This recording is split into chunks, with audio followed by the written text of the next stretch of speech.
যুব কংগ্রেসের সভাপতি জাতীয় পর্যায়ে আমার অন্তরের ভালোবাসা ও অভিনন্দন জানাই।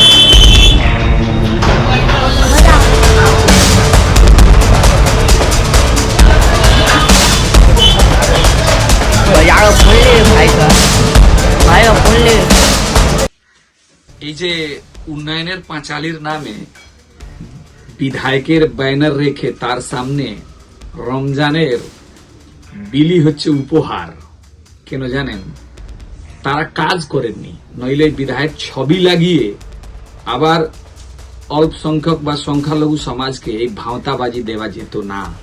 অন্যদিকে যুব নেতা রাজকুমার, তিনি নাকি লক্ষ্মী পর্ব চলছে, সেখানে খাওয়াচ্ছেন মাংস ভাত।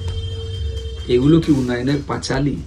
বিধানসভা নির্বাচন অ্যানাউন্সমেন্ট হয়নি, তৃণমূলের নেতারা চারিদিকে এমএলএরা ছুটে বেড়াচ্ছেন কিভাবে মানুষকে ভাতা দিয়ে, মাংস ভাত দিয়ে, মদ দিয়ে, ভয় দিয়ে এই যে সরকার রাখা যায়। কিন্তু বাঙালি আর এই সরকার রাখবে না, অনেক হয়েছে। এবার এনাদের বিদায় নিশ্চিতাতে 2026 দিদি ফিনিশ।